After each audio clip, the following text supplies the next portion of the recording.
Hmm.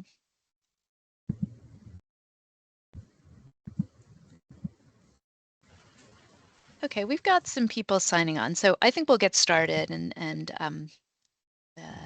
make sure we use everybody's time well. Good afternoon, everyone. Thank you very much for joining. My name is Amy Rosenstein, and I'm the Administrative Director for MCPAP for Moms, and this is our quarterly webinar. Today's topic is when to call MCPAP for Moms and we'll be talking about 4 high-yield cases. Just a little bit of housekeeping before we get into the presentation. The session is being recorded and it's going to be available on the MCPAP for Moms website at www.mcpapformoms.org. A copy of the PowerPoint slides will also be on the website on the tool and resources page under the PowerPoint presentations. We are asking that if you have questions, please put them into the chat box and we'll either answer them during the presentation if it's something pressing, or otherwise there'll be time for questions and answers at the end of the session. And then I just want to let you know that at the end of the session presentation, you'll get a very brief survey, and we really appreciate if you take the time to fill it out. So today the presenter is Dr. Aruj Kamal Haider, who is the medical director of MCPAP for Moms. She is also the medical director of the Women's Mental Health Clinical Service at UMass, and also the assistant professor of psychiatry and obstetrics and gynecology at UMass Chan Medical School and UMass Memorial. She's also a consulting psychiatrist at the UMass Lifeline for Families, and she really enjoys giving state and national talks on perinatal psychiatry access program impact and important women's mental health clinical topics. Dr. Haider also serves as the medical student clerkship director for the Women's Mental Health Elective in the Department of Psychiatry, and has received numerous awards in training education. Her particular clinical expertise is in caregiving support and sleep, perinatal OCD, and psychosis. So again, please submit your questions in the chat and we will make sure we get to them at the end of the session. So with that, I am going to turn it over to you, Dr. Haider. Thank you, Amy. Hi, everyone. Thanks for being here today. So I'll jump right in. Today, we'll be discussing the evidence for high-yield cases with a focus on SSRIs. Next slide, please. All right, so the overview for today, first we'll talk about 4 high-yield clinical cases. Then we'll go into some basics of SSRIs in the perinatal period, perinatal depression, perinatal anxiety, and then we'll talk about an overview of MCPAP for Moms, what the program is, how it's structured, and how we can help you during your phone consultations or any other questions you may have about perinatal mental health. Next slide, please. So case number 1. This is a classic MCPAP for Moms phone consultation. A 22-year-old G3P2 at 20 weeks gestational age presents with reporting symptoms of depression. Her EPDS was not done and her bipolar disorder screen was not able to be done. The patient has no psychiatric treatment or therapy in place. So the OB calls MCPAP for Moms for a phone consultation and asked to speak to one of our psychiatric consultants for assistance. When I talked to her, she says, well, first I asked the OB some clinical questions pertinent to this case, the EPDS score, et cetera. And the provider says, I'm just feeling really overwhelmed and I'm just not sure what to do. I'm really just looking for your guidance. Great. So we're happy to help. And this is a classic case where we get quite a few of these. And I'm going to go through it in terms of the resources I could offer, the high-level consultation, and then follow-up steps in terms of helping this patient specifically. Next slide, please. So how can MCPAP for Moms help? So the goal of these consultations is really to meet you where you're at when you call and to give you high-level recommendations with the limited time that you all have, because we know you're all busy frontline providers. We all know that at MCPAP for Moms. And during these consultations, we aim to disseminate accurate evidence-based recommendations while we talk to you about your cases. And I think the take-home points of this specific case and any case that discusses SSRIs is that untreated depression has major, major risks, including suicide. So we can and we should use SSRIs when they are clinically indicated. And typically, the benefits of the SSRIs are going to outweigh the risks. And to quote Dr. Stephen Fleischman, the president of ACOG, American College of Obstetrics and Gynecology, he recently said for pregnant people who need SSRIs, they are life-changing and life-saving, and could not agree with that more. So during this phone consultation with this obstetric provider, I talked about the role of MCPAP for moms during the consultative process. We talked through the best SSRI for her patient. We do not prescribe at MCPAP for moms. We build the capacity of frontline providers and kind of teach them how to fish and teach them how to prescribe so then they can go on with the information they've learned during our phone consultations, which is really a clinical case and an education opportunity, and treat many and many other patients that they may treat in similar ways. So I told this OB, we don't prescribe, but I can tell you how to prescribe this SSRI. I can talk about the evidence base of SSRIs in pregnancy, postpartum, preconception period. And you can call back at any point with more questions. You can call back once a day, you can call back once a week, at any point. And so that was the bulk of what she and I had discussed. And during the consultation, we also discussed that while validated screening instruments were not able to be done with this patient, we talked about generally when screening instruments should be done in the perinatal during pregnancy, according to ACOG and the AIM bundled and standardized guidelines. We did discuss that this patient has done well on an SSRI in the past, and we discussed the symptoms of patients struggling with perinatal depression, what that clinical picture looks like.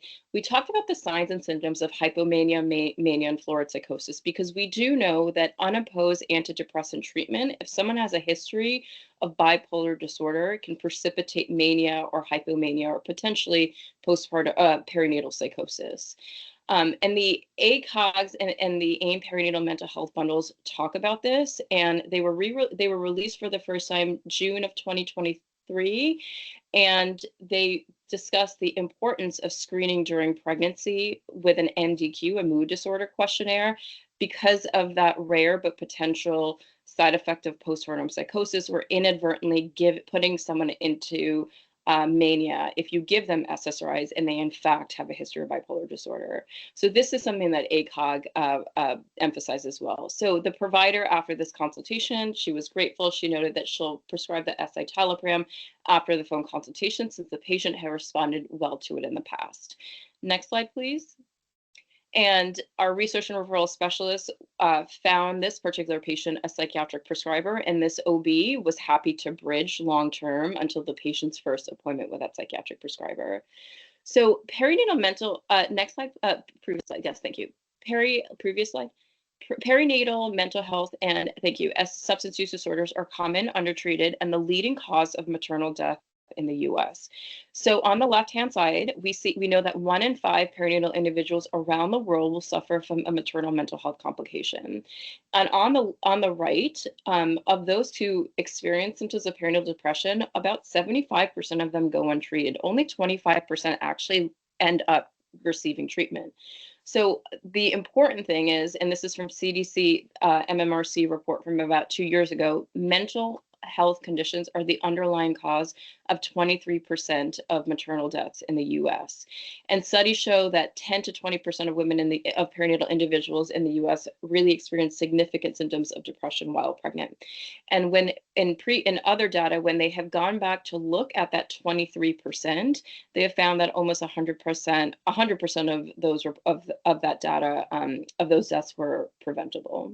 Next slide, please. So perinatal depression is the most common complication of pregnancy. It affects as many as 1 in 7 individuals. And the highest risk time for most women for mental health disorders really revolves around the childbearing ages. So for example, averaging across populations, it's 1 in 7 or 15% of pregnant and postpartum individuals who actually experience perinatal depression. Next slide, please. So 2/3 of perinatal depression actually begins before birth. And this is from Catherine Weisner's study from JAMA Psychiatry in 2013 that we often cite. So 1/3 of the time, the symptoms are occurring for the first time after the baby is born. So 2/3 of the time in pregnancy, 33%, and 27% before pregnancy, that's really when symptoms of perinatal depression are beginning.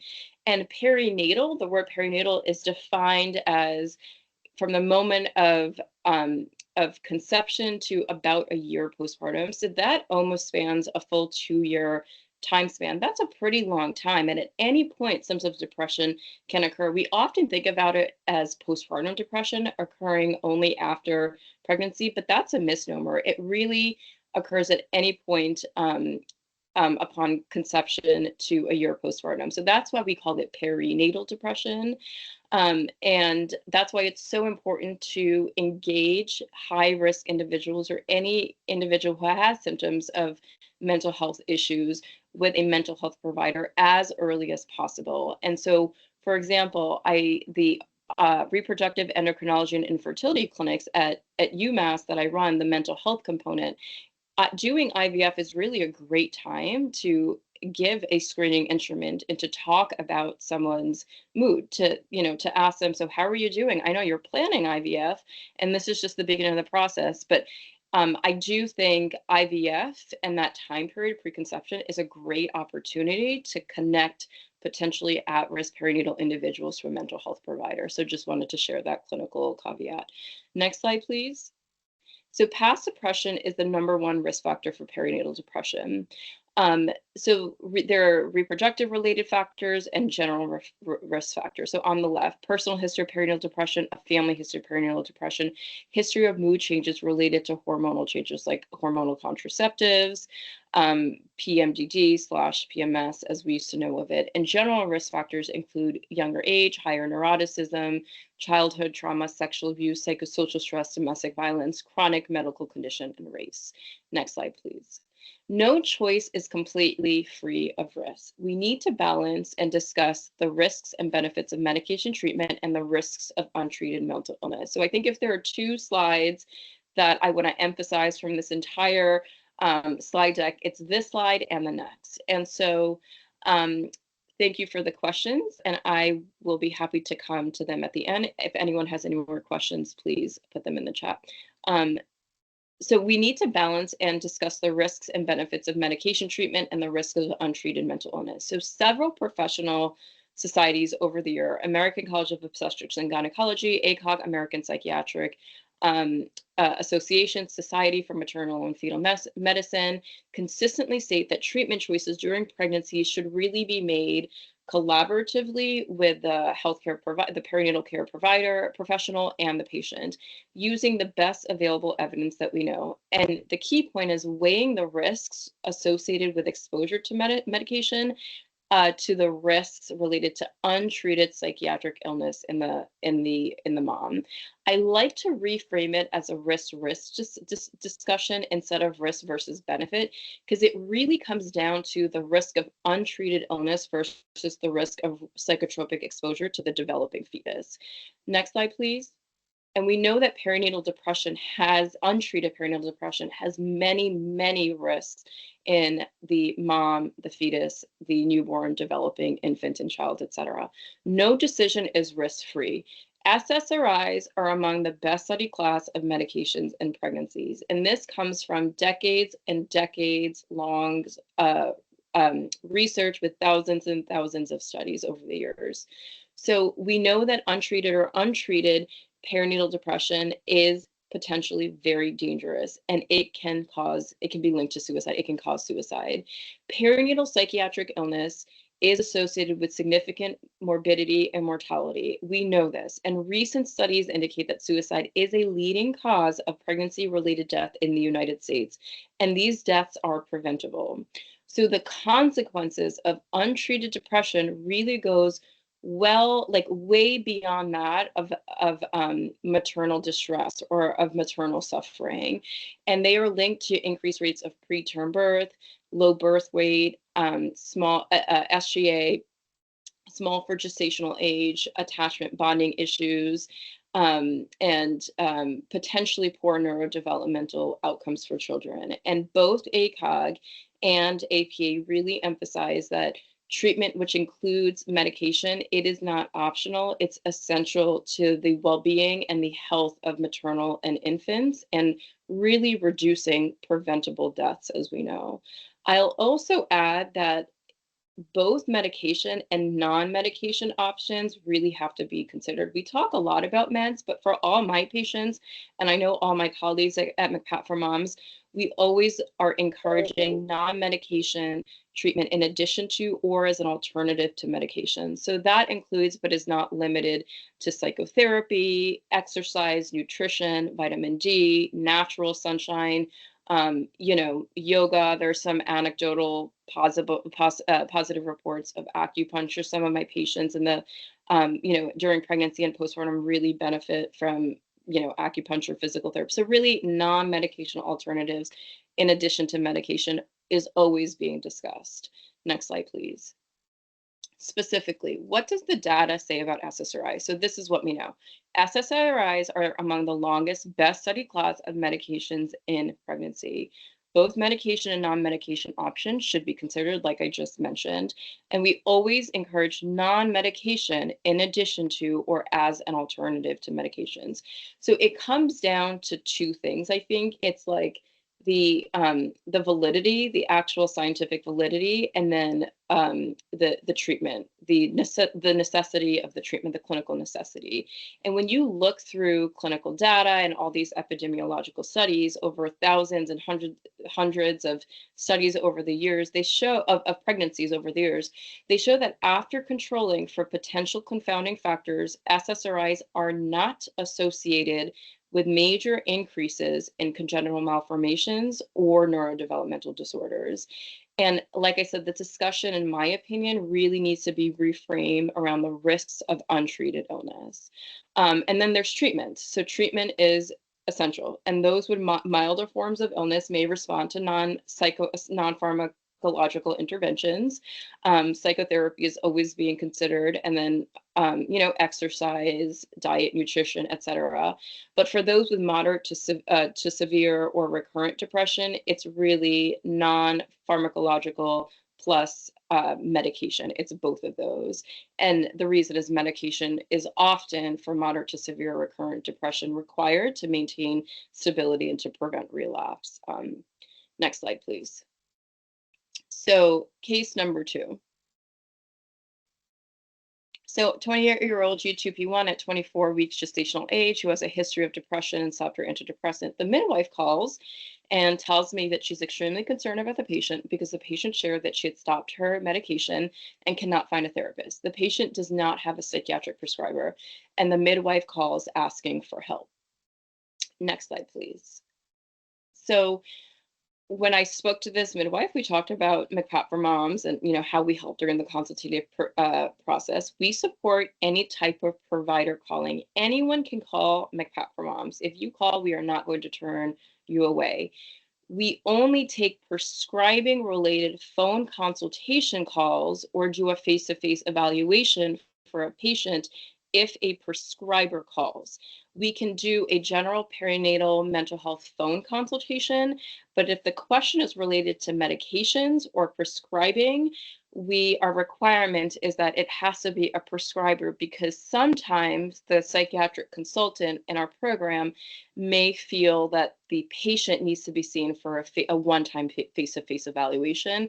And when and if that happens, after our face-to-face evaluations, prescribers have to prescribe after that, because at MCPAP for Moms, we do not prescribe.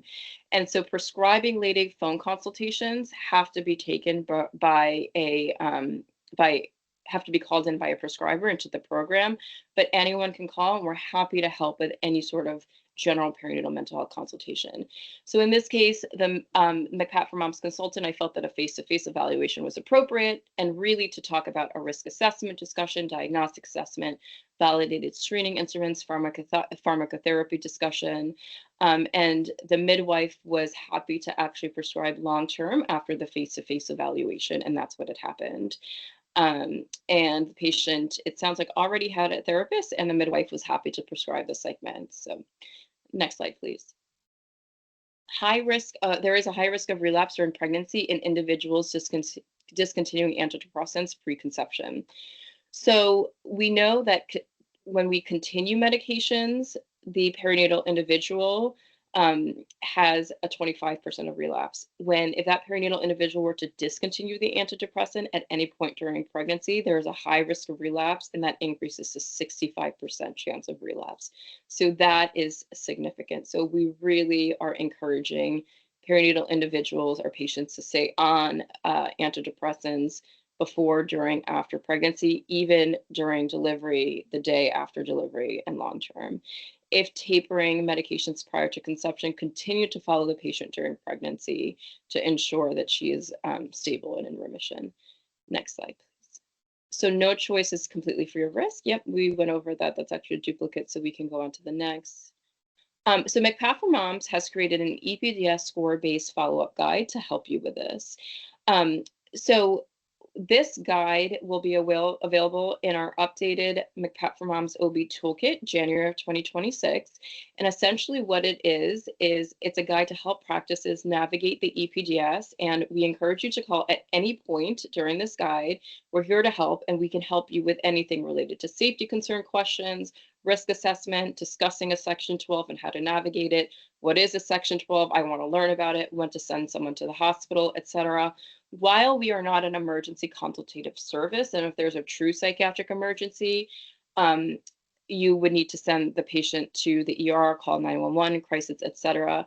But if it's not a psychiatric emergency, we are yes, Beth, if we could make that larger, if possible. It may be a little bit blurry, and we can also send that out for those who are interested.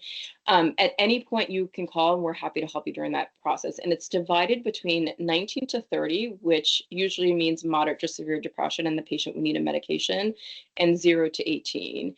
And it really just goes through the steps. Is there imminent safety concern, non-imminent safety concern? How is that defined? What you would do, and at what point should you call MCPAP for Moms? And it really just goes through that nicely for you. So that's something new that we've created for you all that will be on the website shortly. Next slide, please. So the EPDS score. So just in general, for validated screening instruments, I think it's important to remember that screening instruments are not diagnostic tools. You're not going to diagnose depression by using it in EPDS, but EPDS correlates with severity, and by the tool, you can identify individuals who have symptoms consistent with mild, moderate, or severe depression or anxiety. And the key thing about the EPDS, it's not just a score on a sheet of paper that's uploaded into the patient's chart and it's just stuck in the EMR. It allows all perinatal care professionals or anyone interfacing with, a perinatal individual to ask them about their mental health, to open that discussion and to get the conversation going. How are you doing today? Because we're all very busy, and oftentimes if we don't have that integrated in our obstetric or primary care workflow, forgetting to ask about mental health is certainly something that can happen. So the Edinburgh Postnatal Depression Scale is a validated depression screening tool for use in pregnancy and the postpartum period. Greater than equal to 10 is a positive screen. It's 10 questions. Number 10 talks about self-harm, self-administered. The anxiety component is numbers 4 and 5. It's validated in perinatal populations and well over 40 languages. And that is also in our MCPAP for Moms toolkit on our website. Next slide, please. And this is the actual EPDS. And then we can go to the next, which talks about scoring. And remember, this is how the patient has been doing in the past 7 days. And I'll just say it's important to score this before the patient leaves the office, because if in fact it is positive, you want to address those symptoms urgently instead of chasing down the patient, after she leaves. Next slide, please. So the PHQ-9 is also a validated depression screening tool for use in pregnancy and the postpartum period. Greater than or equal to 10 is a positive screen, and there are 9 questions. Number 9 talks about self-harm. It's validated in perinatal populations, and it's available in over 100 languages. Next slide. So we want to talk about the same prescribing principles for preconception, pregnancy, and breastfeeding. So we always want to use what has previously worked for the patient. We want to use the most minimal effective dose possible. Always start low and then titrate high as clinically indicated and if appropriate. We really want to minimize switching, and we really want to minimize exposure to the fetus. That is key. Monotherapy is always preferable. We want to go low, we want to go slow, we want to use as minimal amount of medications as possible. We need to be aware of the need to adjust the dose with advancing pregnancy, and we want to discourage stopping SSRIs prior to delivery. So now the next two slides, I'm going to talk a little bit about the data of SSRIs, the recent data and what we know about them. So most data of SSRIs in the perinatal population does not support increased risk of birth defects. I'll say data is largely inconsistent for paroxetine, or has been, but it has not been associated with increased risk of cardiovascular defects in the larger studies.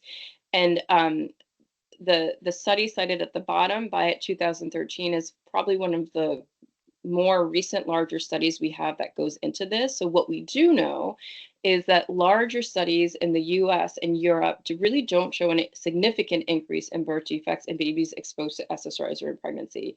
So with paroxetine, that's always the one that at MCPAP for Moms we get questions about. Paroxetine use during early during pregnancy has historically been the most controversial, since it was previously in some reports associated with an increased risk of major malformations like atrial and ventricular septal defects. But the assessment of large databases have not supported this finding. So I think that's the key thing. When you really pull it all together, it's reassuring for paroxetine in particular. Next slide, please. So there is possible transient neonatal symptoms with exposure to antidepressants. These are transient and self-limited that may occur in up to 30% of neonates. Data does not support a taper in the third trimester. So I think the key thing with this is this is time limited. The risk may increase with polypharmacy, especially with benzos that we know. And the clinical picture looks like the neonate may be irritable, abnormal crying, maybe a little bit lethargic. There may be a slight tremor. Feedings may be affected or disruptive, and there may be some respiratory distress, but we do know that it is time limited. It does not pose risk or harm to the baby, and it's time limited and usually resolves within days to weeks at the max. And the severity and length of that clinical course is impacted by numerous factors. But this can occur with neonates who had maternal exposure to SSRI use, but it is self-limiting and not detrimental to the baby. Next slide, please.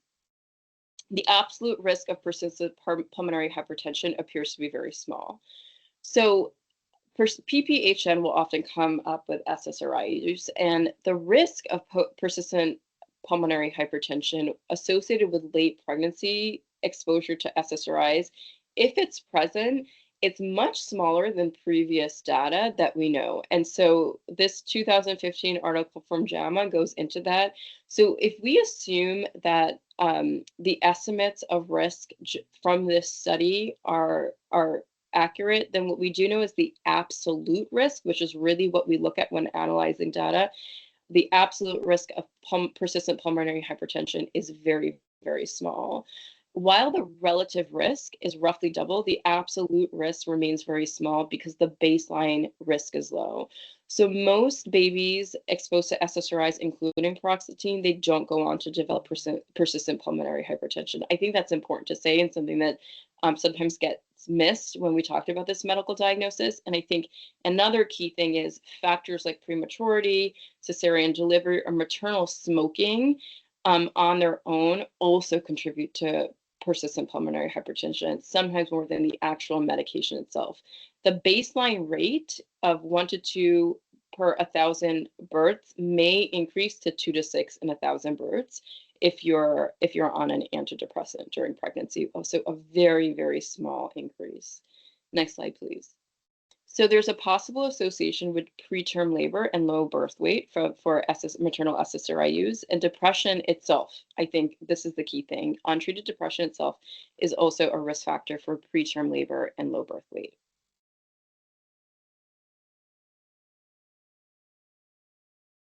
So limited studies do not suggest long-term neurobehavioral effects on the children. Untreated perinatal depression is associated with negative neurobehavioral effects on the children. That's something that we see time and time again in the studies. Next slide, please. So there is a small but absolute risk increase in postpartum hemorrhage secondary to SSRI use. There is a slightly increased relative risk of about 1 to 2, but there's a very small absolute risk increase. SSRIs may be associated with a slightly increased relative risk, but many of these studies, and I think this is the key thing that we see time and time again, many of these studies tend to be observational in nature, and therefore there's always that risk of confounding. And still, the absolute risk increase overall remains very, very low.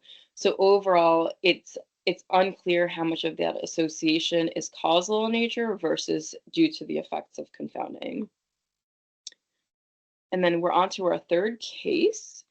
And so this was a 25-year-old G2P1 at 15 weeks gestational age with a 17 on the EPDS who had a history of bipolar disorder, several psychiatric hospitalizations, was recently on an inpatient psychiatric unit, and she was started on lamotrigine and discharged without any outpatient psychiatry follow-up and has no one to prescribe her psychiatric medication. So the OB provider calls us and says, I'm really worried about this patient and I'd like her to see a psychiatrist. Can you help?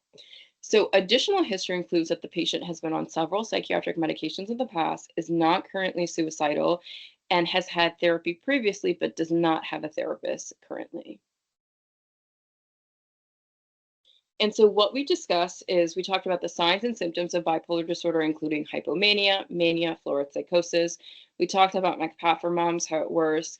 We discussed the evidence base of lamotrigine, therapeutic drug monitoring, how to do it.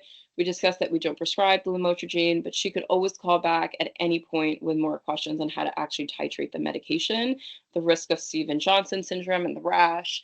And the OB was comfortable with doing that. And in terms of resource and referral, our team helped the patient find a psychiatric prescriber and therapist, followed up with the patient a month later to make sure that those resources were set. And the OB was happy to bridge lamotrigine short-term only during that time period, which I think is absolutely appropriate. Bipolar disorder is a complicated illness and requires the help of a psychiatric prescriber.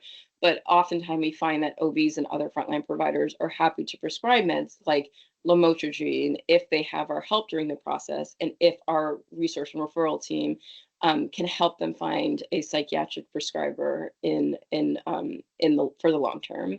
So that's what happened here, and the provider was happy to prescribe lamotrigine after the phone consultation with our help. Next slide. So bipolar disorder is particularly common during the perinatal time period as compared to other time periods. And this is, again, Catherine Weisner's JAMA Psychiatry 2013 study. And so the reason this is an important study that we often cite is because this was the largest scale depression screening of postpartum women and the first time a full psychiatric assessment had ever been done in a study of postpartum women to date who had screened positive for depression. And the study, which included a depression screening of over 10,000 women who had recently delivered, it really revealed a large percentage of women who suffered from recurrent episodes of major depression. And what the study found was that the most common primary diagnoses were unipolar depressive disorder of 69% that you see in that blue, and almost 2/3 had comorbid anxiety disorders of that blue. And of the women who had screened positive for major depression, 23% actually had bipolar disorder, and the majority of who had never been diagnosed by a psychiatrist or a physician ever before.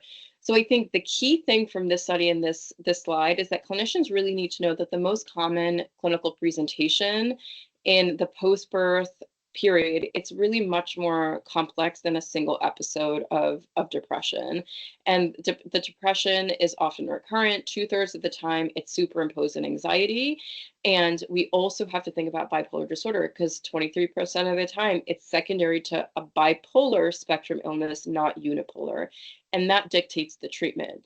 There's often a delay, I notice, and I think correctly diagnosing bipolar disorder. And a lot of it has to do with identifying not only that depressed, that low phase, but also the high phases, the manic and hypomanic phases as well. And really to accurately capture that full, the full spectrum of illness, you need a lot of collateral information and longitudinal information, and that can take a long time. But for this study, the 23%, that was a very high rate of bipolar disorder that had ever been seen in a population screen for postpartum depression ever before. And it's significant because antidepressant drug treatment alone can worsen the course of bipolar disorder. And so that's why the AIM perinatal mental health bundles and ACOG, they really drive home that even with if you suspect depression, we want to offer the EPDS, a validated screening instrument for depression, anxiety, and an MDQ for bipolar disorder or an RMS that I'll get to in a second. Next slide, please. So bipolar disorder in pregnancy is associated with negative outcomes. We know that pregnancy does not in itself protect against mood episodes. Bipolar disorder, like depression, is associated with low birth weight, preterm birth less than 37 weeks, SGA, small for gestational age, increased rate of C-section, and mood elevation can lead to behaviors with known perinatal risk. For example, substance use, high-risk driving, hypersexuality. So anyone who comes in touch with someone experiencing a relapse or in the manic or depressive phase is impacted. So that's why it's so important to connect individuals at high risk to mental health care providers as early as possible, even in the preconception phase if possible. Next slide, please. Bipolar disorder increases the risk of postpartum psychosis. Postpartum psychosis is rare. It's 1 to 2 individuals for every 1,000. So it's rare, but potentially very lethal. Greater than 70% of the time, we know it occurs in the context of bipolar disorder. The highest risk clinical window is really 24 hours to 3 weeks postpartum. Can you see it after that? Absolutely. In some of my clinics, I can see it weeks to months after, especially if the baby is going through a sleep regression or a toddler is going through a sleep regression and the parents are just really struggling. That can happen, but for the most part, it's really immediately after birth. So that's when we're on lookout for that. Mood symptoms, psychotic symptoms, and disorientation. We really want to rule out medical causes of delirium. And this presents like very much a delirium-like illness because of its waxing and waning nature. It is a true psychiatric emergency. 4% risk of infanticide, 5% risk of suicide with postpartum psychosis. Most people with bipolar disorder do not go on to experience postpartum psychosis. It is very rare. But if someone is high risk and is not on treatment for bipolar disorder, this certainly increases the risk. So we want to get our patients treated as early as possible. Next slide, please. So the mood disorder questionnaire is a self-administered screen for bipolar disorder. It screens for lifetime presence of bipolar disorder. It's validated during pregnancy, sensitivity and specificity of 89% and 84%. And further clinical assessment with a perinatal psychiatrist consultant can be had. And this is where MCPAP for moms can help. We can talk to you diagnostically over the phone about this, or if in a face-to-face evaluation if we feel appropriate. And remember, it's a lifetime presence. Just want to emphasize that here in contrast to the EPDS, which is the past 7 days only. Next slide, please. The CD3 question bipolar sum is another screening option and needs to be asked the provider. This is also a quick screen that you can do, and this is on our MCPAP for Moms OB toolkit as well. Next slide, please. So the rapid mood screener RMS is another screening option, and this is new, but this is something that I actually prefer to do in my clinics because I think it's actually easier and quicker than the mood disorder questionnaire. And it's not in our toolkit yet, but it will be in our toolkit in January 2026 when it's posted online. And the RMS differentiates bipolar 1 disorder from major depressive disorder in patients with depressive symptoms who have been diagnosed with MDD. And the reason I like the RMS is it tends to have less false positives than the MDD, than the MDQ, and it's much shorter and it's much easier to implement, and it's it's easier to implement and more pragmatic, I think, for more primary care settings. That's actually a typo. It is not validated during pregnancy, but still it can be used in perinatal individuals. It has a sensitivity and specificity of 0.88 and 0.80 respectively. And like I said, compared to the MDQ, I find it's quicker and easier to implement. And we're happy to talk about this with you during consultations. Next slide, please. So this is our last case, and this is a 25-year-old G3P3 who reported symptoms of depression at the pediatrician's office. And the pediatrician calls and reports that she doesn't know the patient well because the baby is her patient, not the mother, and she calls to ask you for help. And so we absolutely get phone calls from pediatricians. So who can call MCPAP for moms? So anyone can call. We take calls from anyone. And like I had said earlier, we require a prescriber to call if discussing medications during a phone consultation or if a face-to-face evaluation needs to be done. But anyone can call and we can talk about anything related to general perinatal mental health during a consultation. So for this case, our MCPAP for Moms consultant recommended that the pediatrician asked the mom's PCP to call MCPAP for Moms for a phone consultation because the mom was looking for medications. And the pediatrician was able to do that. And we felt a phone consultation was needed to talk about medications, potential risk assessment discussion, validated screening instruments, the SWIC, potential pharmacotherapy. And so that's actually what happened. And so our RS team also found a long-term psychiatric prescriber for the patient along with a therapist, but the PCP was happy to, once the pediatrician connected with the PCP, was happy to prescribe in the short term and or long term, since it was an SSRI and they felt pretty comfortable, doing that. So that's what I'll say. When we get calls about pediatricians, if it's not about something like case 4, it can be about general, like a phone consultation I had with a pediatrician recently. They were curious about medications and relative infant dosing and RAD because the mom was breastfeeding. So we talked about that. And I know the pediatrician knew that he wasn't going to prescribe, but he was just curious. And that was an example of, a great phone consultation that we had. We can talk about risk assessments. We can talk about safety. We can talk about, a positive screening and a SWIC and what to do. But a lot of questions from pediatricians tend to be about resources. Yes, and next slide, please. So MCPAP for Moms can help provide a solution by building the capacity of perinatal care settings to provide mental health care. And we do this through 3 main mechanisms. So resources and referral, education, and perinatal psychiatry consultation, which is the phone consults, which is, for example, the 4 cases that we just went over, and one-time face-to-face evaluations with one of our consultants and your patient. And the phone consult, I would say the education, if I could overlap the second 2, I would, because the consultations really include a lot of education as well. But for example, trainings, toolkits, webinars, those are all examples of education that we can also offer. Next slide, please. So since our launch in July 2014, MCPAP for Moms has served many clinicians and parents, and we have really enjoyed, being on this ride with you all and helping build the capacity to our perinatal care professionals across the state. We serve on average 300 to 400 individuals per month. So we've enrolled about 85% of the obstetric practices in the state of Massachusetts to date. Of those enrolled practices, a little more than half are utilizing us, and we've served total distinct 22,000 perinatal individuals. And I'll just emphasize the face-to-face evaluations we can do them. They're a great way to provide education to the patient and the prescriber, and we've done over 1,000 of them to date now. Next slide, please.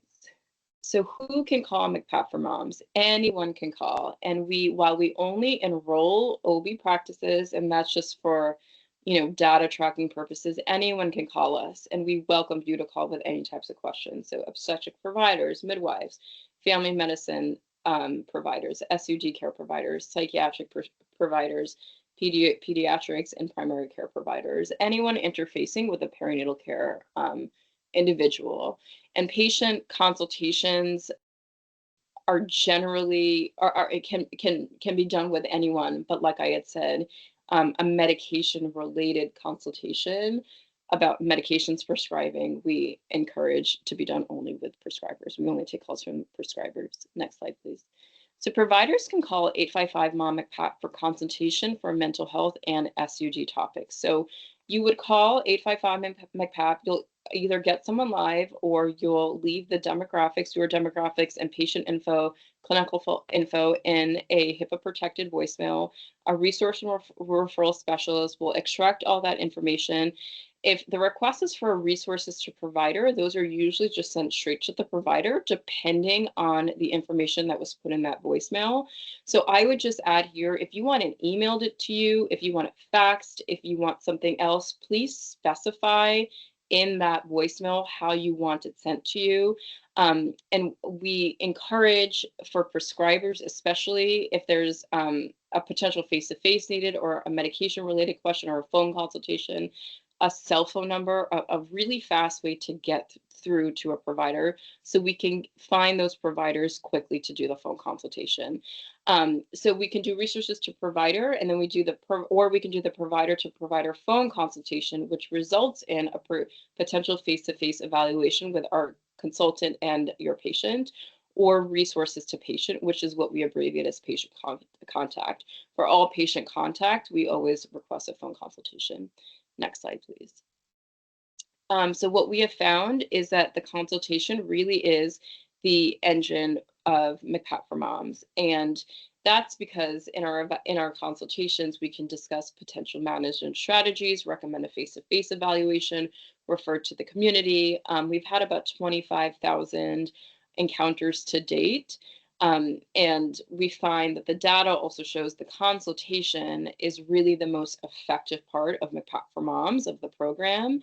And the most effective part is actually the face-to-face evaluation. And I think that makes sense because that's where we really get into the diagnostic evaluation, talk about validated screening instruments, talk about medications, and provide that education to not just the patient, but also the prescriber, and we talk about resources. So that's probably the most comprehensive component that we can offer, and that's the most effective according to the data that we've internally done. Next slide, please. So resource and referral is based on acuity, severity, and need.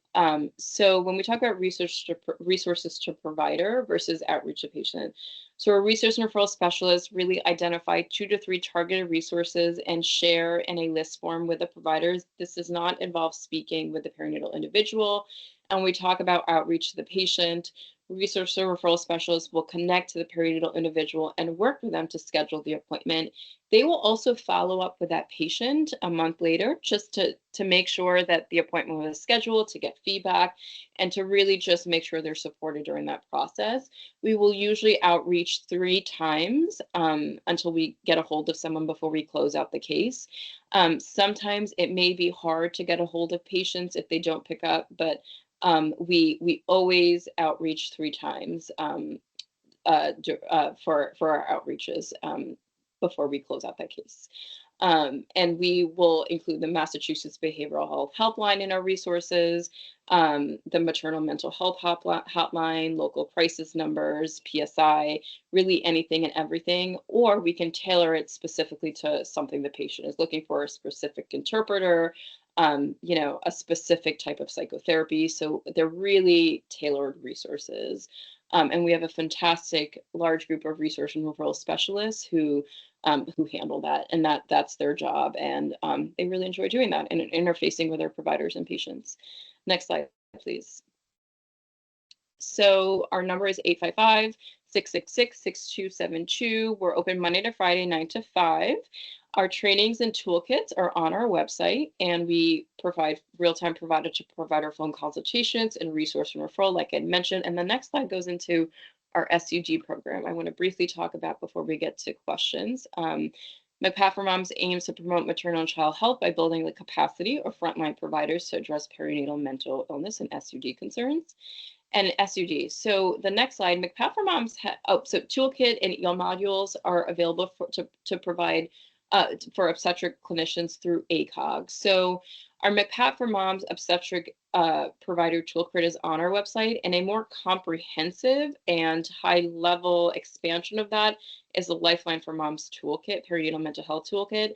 ACOG actually owns that now, so that's on ACOG's website, and that's on the Lifeline for Moms website.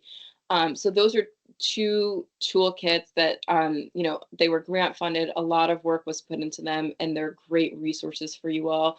We also have the e-modules, and the e-modules I think of as just a very high level interactive asynchronous crash course you could at any point on your own time, and that's on acog.org dash mental health. That was funded by a grant from the NIMH.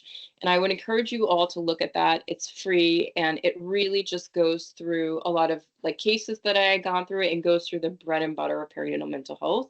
And it's short. You can do it really in just 1 or 2 hours. It goes by pretty fast. And that's one of that's on our on ACOG's website as well. Next slide, please. So the SUG treatment provider toolkit. So MCPAP for Moms has an SUG program that's dedicated to SUG concerns in the perinatal setting. And you can always call the MCPAP for Moms line, inquire about the program, and our SUG program manager will get to you. So it was finished in 2021. It's being updated right now, and the newest version will be put up January 2026 on the website. It talks about SUG in the first half of the toolkit, followed by 3 fact sheets that discusses non-stigmatizing language, trauma-informed care, reproductive life planning in the SUG setting, and the second half focuses on SUG concerns, and it also goes into psychopharm and MOUD. So a lot of good resources there for you all as well. Okay, and I think we're nearing the end. And these are vetted resources that we have for you all that we love to share with our providers, our trainees, and you know, sometimes even our patients will ask for them. So we recommend this list. Great. And I see a question in the chat. Let me just bring it up. Can you comment on maternal SSRI use in the development of autism spectrum disorder in the child? Yes.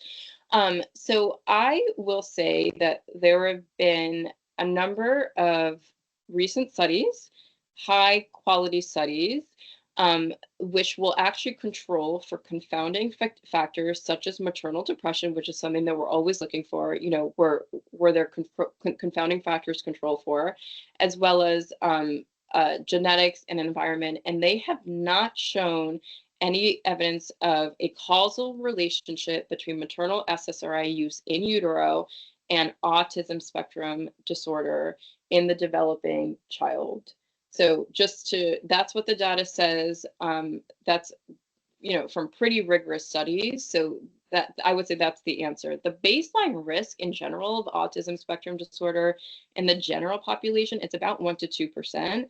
And if an SSRI is used during pregnancy, the risk may appear to rise to about 2 to 3%. It does increase, but I think the key thing is after adjusting for confounders, that difference is not statistically significant. So I think that's the big thing that we have to remember. After you adjust for confounders, there is no evidence of a causal relationship between the two. So even if a small risk exists, it is so tiny. And the key thing is it is much smaller than the risks of untreated maternal depression. This goes back to that risk discussion that I was talking about earlier. So there are much, you know, there are other risks of untreated maternal depression that we have to look out for. It's a great question. Thank you for asking. Are there any other questions?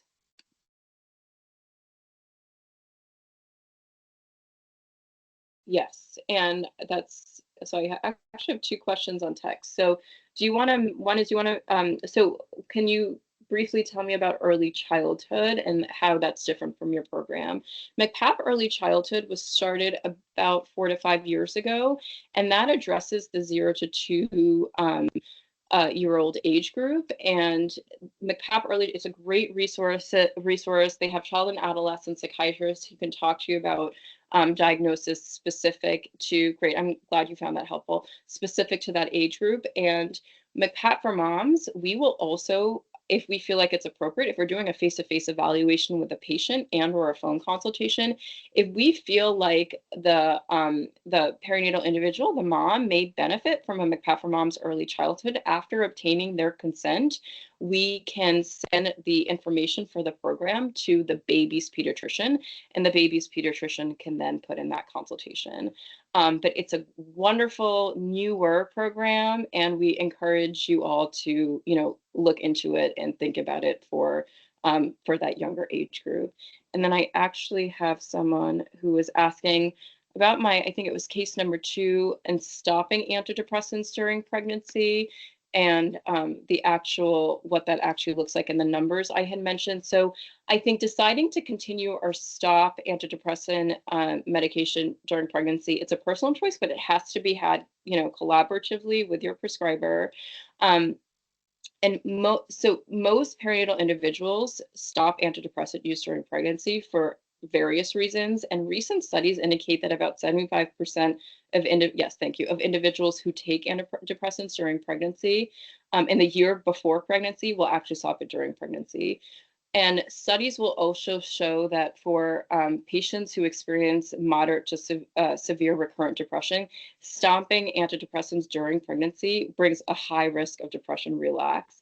There was one study that actually found that patients, and I think this is the one that was cited after this, who stopped antidepressants were 5 times as likely to experience depression during pregnancy when compared to women who continued it during pregnancy. So I think that was at 65% slide.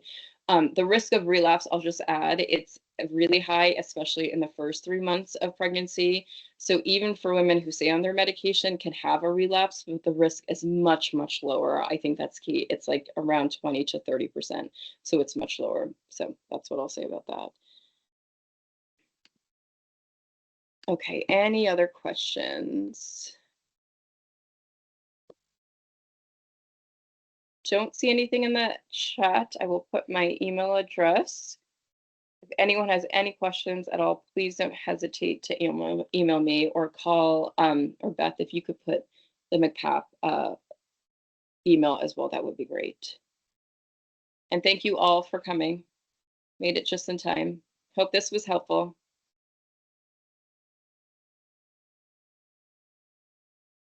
And just a reminder, please be sure to complete the brief survey that's going to be coming your way. And again, a reminder that the PowerPoint and the materials from the tape of this session will be on the website as well.